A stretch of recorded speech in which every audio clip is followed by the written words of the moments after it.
Call me a Kong the way my banana's out. What's going on, YouTube? It's Casual Chris here, and we're back with yet another, oh my god, another review, casual review to be exact. And this time, we're talking about Donkey Kong Bananza. I actually do want to talk about the story a little bit. We're not fully rating the story, but I do appreciate what they've done with Pauline's character, so let's talk about it. So about the story, I actually really enjoyed them characterizing Pauline, actually making her more than a one-hit wonder. I mean, granted, she's younger this time, and we don't really see that in the older Pauline, but maybe in future games and stuff we'll see that. It's cool that they brought back Pauline and they decided, hey, what if we go further with this? And they made a Odyssey prequel, which I thought that's cool. To me, that's like a cool idea, just making like an Odyssey prequel. And we kind of get to see how Pauline became the mayor and stuff, even though that's not even in Odyssey, that's not even like a big thing. The duo between Pauline and Donkey Kong is great. I thought that like Pauline sort of being more outgoing and I guess not violent. Violent isn't really the word, but like she's not like a oh no, save me cutesy little girl, right? Like she is like she says shit with her chest, and I do like that. I appreciate that. That's like a good compliment to Donkey Kong, or she's kind of learning off of Donkey Kong, right? Yeah, she's a tough kid. Exactly. I like that. She's a tough kid. All of her dialogue is really good. This is more like a Pauline section, to be honest, because I mean, she's like the main thing. Like I loved all of the sleeping moments. Like they literally sat down in a room and they thought to themselves, so like, remember when you guys were 13? What did you think about when you're just like laying up? And you're just laying down looking at the ceiling, like you're just thinking about random bullshit. And that's exactly what Pauline does. Sometimes it's cute, sometimes it's funny, sometimes it's like, okay girl, get back to sleep. Like, okay. It's like, yeah, go back to sleep. But all of that adds to her character. It makes you like her more. She starts out like, oh, she can't really sing in front of people, she's very shy to do that. And then throughout the journey, you get to see, they don't even tell you, that just visually in the cutscenes, you see her gradually be less nervous every time they have to do a new Bananza song, right? Or like even the first time you get like the big bananas, the first time you get the big bananas, she's like, whoa, I don't want to, I'm not trying to dance or do any wacky shit here. And then like, you know, as it goes on, she gets fully into it, right? I love that shit. It's small, like these are little things, but like they added so much to me. They did. I loved it. The new Kongs are also pretty good. The new Kongs are really cool. I love their designs. I think they're really funny in the fact that they Void Kong, he gets his ass beat. But Poppy and Grumpy, like Grumpy's more like he's kind of like a rival. After a certain point, he's like, yo, he's just making shit to like face DK. He's like, dude, can Donkey Kong beat my newest invention? And then Poppy Kong just straight up quits.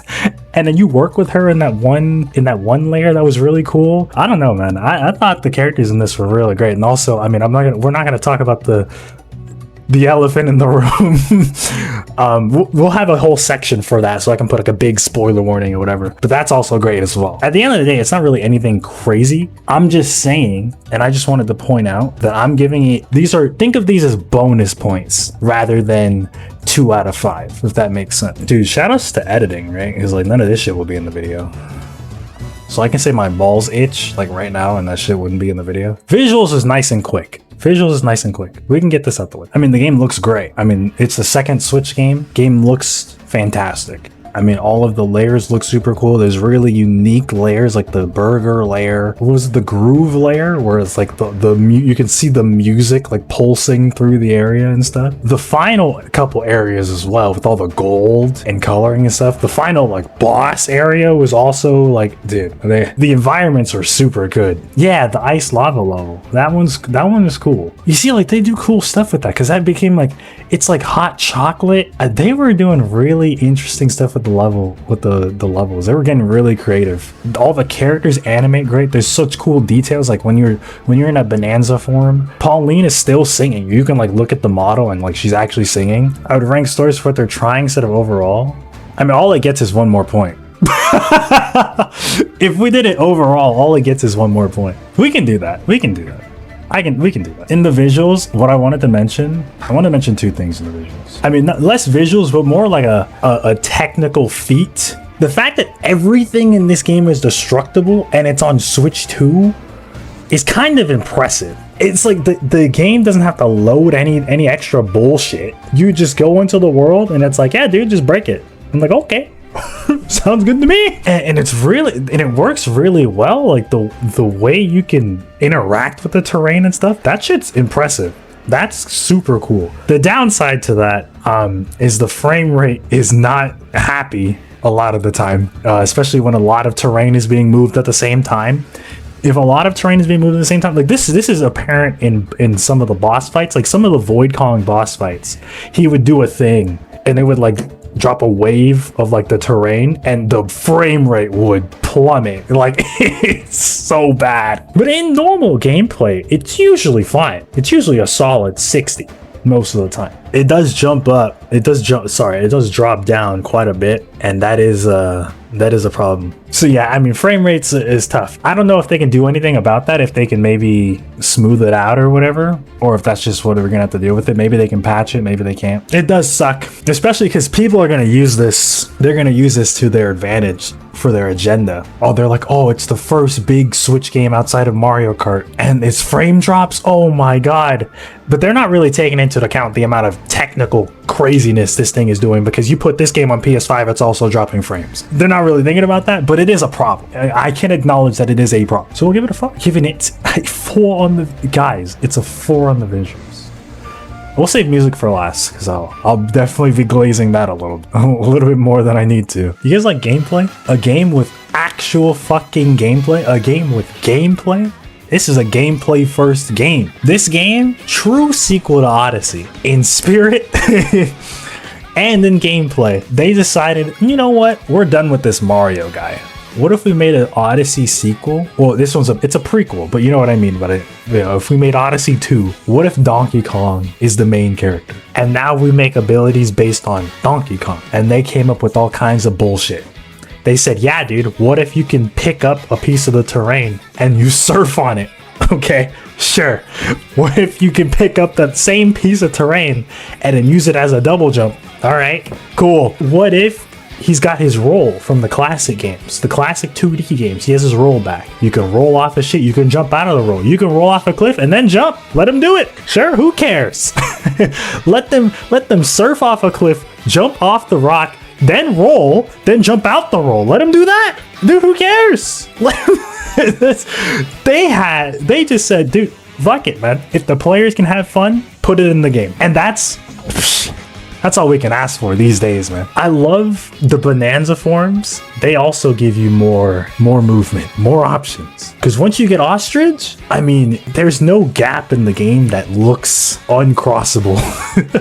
Because you get ostrich and now you can do all that crazy shit I mentioned earlier on top of ostrich, and now you're flying. You have the zebra for the speed feats, right? You can get around super quick. You can run on water with that thing. Water's not in many places, but it's still a thing that you can do. The Kong Bonanza is really good. That's like really good for breaking stuff. Even though you do get elephant, I guess we should, I don't know, guys, do you guys consider forms a spoiler? The last 2 forms of spoiler, guys, slight spoilers for the video. You should know that there's 5 Bonanza forms at this point. The snake, I think, is really cool. Elephant kind of breaks the game in half in terms of destroying shit. I mean, bro, you can just go back and you just clean shit up. It doesn't have like the strength, I suppose, as the Kong Bonanza. So there's still a reason to do Kong Bonanza. And plus Kong Bonanza has like the punch and stuff and the super armor. So I guess it's good for fighting things as well. And then Snake is pretty Snake and Zebra, those two are pretty situational abilities. I mean, Snake is a lot more useful because this game is very vertical, but I mean, because it's Donkey Kong, they just let you climb walls and shit. So this game is very vertical. So Snake is pretty useful to just boing up your ass up. Situational with the best songs. That's probably why they did that. Using the snake to bounce you up. I always forget about Glare, but Glare is also really cool.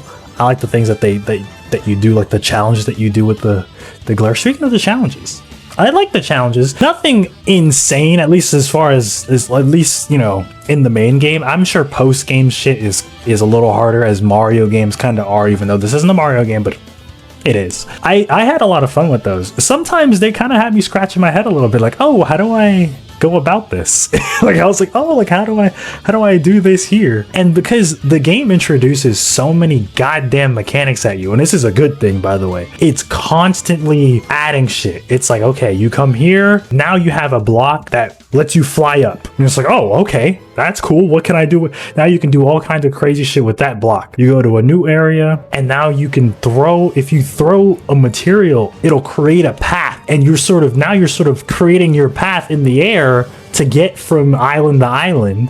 And it's like, okay, this is sick. There's a lot of cool shit like that. So being an Odyssey sequel in spirit, anyway, it's a prequel in real time, but being Odyssey sequel in spirit, it fixes a couple Odyssey problems that people had. Like, I know a lot of people had problems with the collectibles in Odyssey, where coins were infinite pretty much, so you can go and buy moons. Now in this game, they have a specific currency for that, like Banandium coins, where then you use those to turn in moons. And those are like uncommon. Like, you don't really see them everywhere, but you want to collect them when you do. They have the fossils that give you specifically for costumes and stuff, and then you can use those costumes to get abilities, which, I mean, I didn't think the costumes had abilities. That's kind of sick. I mean, I think in the direct they said that. They might have said that in the direct. But that had me thinking, like, oh, instead of just wearing whatever the hell I want, I'm actually thinking like, oh, I'm putting on this ability I'm putting on this clothes for this ability. And I thought that's pretty cool. I mean, if you ask me, every modern game needs to come out. This game has that, right? Things that should be staples in every modern game, every modern video game. Costumes in a photo mode. I think the skill tree with the bananas, that's really cool. That's very unique to Donkey Kong. Allowing you to grab bananas and be like, hey, you can now these bananas aren't just for progression. They're not even for progression at all, actually. Bananas straight up don't even matter for progression. You can play through the entire game with 0 bananas. People are doing it. They're doing it right now. All it is for skill points. And I think that's really cool because that's your incentive. That's an even better incentive, I should say, than just progression. Because you can always progress. Going out of your way to get more shit so you can level up more of your abilities, so you can find more stuff. That's a good gameplay loop. They cooked. I think the classic DK levels are really cool. There's only like 3 or 4 of them. When they do show up, they're a delight. They're not like nostalgia baiting for nostalgia bait sake. It feels like they're more so respecting their history instead of just being like, oh, we have to bring back all these old shit and put it into the new game so people are interested and they soy jack at the old stuff, even though there's barely any of that in this game, which is crazy because they advertise. Because I remember in the trailer they advertised like the 2D section, and I was like, oh, there's probably going to be a lot of those. There's like 3 of them. There's not many of those, but they're cool when they show up with the classic music and stuff. I loved it. I have like 2 negatives written here. 2 negatives. Want to know what the negatives are? I think the enemy variety is pretty lacking. Most of them seem like the same kind of thing. It's just a crocodile underneath like rubble, and then maybe there's like a flying enemy that would shoot shit at you. And that was it. And I also think boss fights are just pretty easy outside of some of the final ones. Some of the final ones are pretty, I don't want to say tough, but you gotta lock in. All the enemies are kind of the same. Luckily, they don't matter that much. They're kind of just there to be there. And the boss fights they're inconsequential. In platformers, I've given up on platformer boss fights being anything. So, I mean, a lot of the bosses are straight out of Splatoon for some reason. And you know, that's actually something I want to bring up. This game has a lot of Nintendo Switch era in it. Like, it's got the Mario Odyssey. It's got some of the Breath of the Wild stuff in there. It's got the Splatoon. It's got the little bit of that Kirby, right? And so there's like an ARMS reference in there. I don't know if that's intentional or not. I don't think it is. I don't think it's intentional, but there's like an ARMS reference in there. This game kind of feels like the combination of everything they've learned throughout the Switch era. And I mean, we knew that this was going to be a Switch 1 game at some point, but then they, you know, obviously with all the technical craziness this game does, they couldn't make it work, or at least it couldn't work to their standard, and they didn't want to hamper the experience by putting it on Switch 1, so they put it on Switch 2. Let them make the game that they actually want to make and not some watered down bullshit. But this probably was supposed to be a Switch like swan song. That's what it feels like. That's what it felt like to me. And another thing it really feels like, this is the most Rareware game that they've put out in decades, and Rareware isn't even anywhere on the game. I don't know if that's a flex. I don't know if that's disrespectful, but But the fact that they made a Rare game without Rare is crazy. Down to the enemy designs, or down to the enemy designs, the character designs, right? A lot of the music, we'll get into that. And then obviously the big boy stuff at the end. It's like, dude, like this is just a Rare game. They don't even need Rare anymore, which is, that's interesting. Needless to say, I mean, we all know, like, come on guys. All that glazing, what did you want me to, bing bong, bing, bing bong. So that's where we're at with the gameplay. Let's talk about the music. I think the soundtrack's incredible, obviously. Obviously, a lot of the tracks in the main layers are really good. However, a lot of the non-main layers have kind of ambient-ish music, and for me, it doesn't really do it. I would prefer them to have like melodies and stuff and like shit playing in the background instead of like a doo-doo-doo. At least for me, like that's I'd prefer. I know some people do like the ambient stuff in music. Not me. Not really a fan of that. But a lot of, again, the main layers have really good music. Like the first area, great music. The canyon area, great music. The burger place is really good. There's like some of the sub areas in the main areas is really good too. But I'm just mean like the filler layers usually have kind of the subpar-ish music. What we're actually here to talk about is the Bananza songs. The peak. The Bananza songs, Pauline, she is no longer a one-hit wonder. Jump Up Superstar is not her only song. She's got it. She's got 6 new bangers. 6 new bangers to to add to her arsenal. And it's funny because like it's like Splatoon, like as I mentioned earlier, where there's a little bit of a Splatoon in here, where it's kind of just gibberish. She's kind of just going body do like, but like that shit goes hard. It goes crazy. They're all really catchy, and I love that they have like they put the animal in the song too. So like in the Kong song, you can hear the apes, the apes being like, hoo, hoo, hoo, hoo, hoo, hoo. Like that shit is fire. I think they did a great job. I think what she's supposed to be doing is like singing in the language. It's like she sings in the language of the ape and the language of the zebra and so on. I think that's actually what she's doing, which is cool that she's bilingual, by the way. I don't know how she just understands everybody in the game. Everybody speaks their own language, and she just is Pauline speaking English, and she understands all of it. All of the songs for are really good. They're really good. A lot of the classic remixes are really good as well. We get our Bramble Blast remix, of course. We get our classic Donkey Kong Country main theme remix as well, right? They remixed the minecart theme and stuff like it's awesome. Great, good stuff. The credit song is like my new favorite song from Nintendo. Nintendo's been doing a great thing. This started in the Switch era. I want to say Odyssey. I don't want to count Xenoblade because of course Xenoblade's gonna have vocal tracks. Started in Odyssey, then it went on to Smash Brothers had it, Kirby had it, right? Technically Splatoon has it, but they've just started putting vocal tracks in their games, and I'm like, I'm all for it. I'm here for that shit. I think it's genius. It's great. It's incredible, and it makes it more memorable, and it allows them to have more memorable moments too. Nobody's gonna forget the Donkey Kong Festival in Odyssey because like Jump Up Superstars playing, and like you're doing the classic girders. It's so incredible shit, and they can get to that height because of the new direction that they decided to go and actually put in some vocal tracks in these games. And Pauline's credit song, and she sings it too to bring back DK and stuff at that moment. Whoops, spoilers. I appreciate that they've been doing that since Odyssey. Breath of the Wild didn't have one. Yeah, it didn't have. Yeah, and Tears of the Kingdom doesn't have one either. Dude, they're missing. What? They missed opportunity. They didn't give the Zelda games a vocal track. Midna? I don't know. I mean, despite what I said earlier about like the ambient music in the filler areas, guys, this is a 10 out of 10 OST, guys. I'm sorry to say. We gotta praise this game before the YouTubers drop their 6-hour-long video essay talking about how it's not a masterpiece. We gotta get our praise in before 6 months from now when they're dropping the videos, the video essays on Donkey Kong Bananza, how it sucks. Like we gotta get it in now, right? We gotta get it in now. But I think this is where we're at. I feel pretty good about this. Story for what it is, pretty decent. I think it passes. Gameplay, couldn't have asked more from the sequel to Odyssey. Visuals, really good, held back by technical bullshit, unfortunately. Music, I mean, outstanding, phenomenal, incredible. I mean, I'm putting all the Bananza songs on the playlist for sure. Maybe not Elephant, so let's go ahead and rank them. All right, check me out. I made a tier list real quick. I think that's where we're at. I think that's where we're at. I think it's chat. I think I figured it out. It's this. I think it's this. Hardest tier list I've ever made. Hardest tier list I've ever made.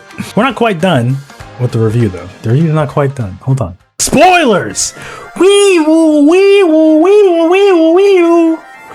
There are spoilers coming in 3, 2, 1, bro. 3. You get a second countdown. 2, 1.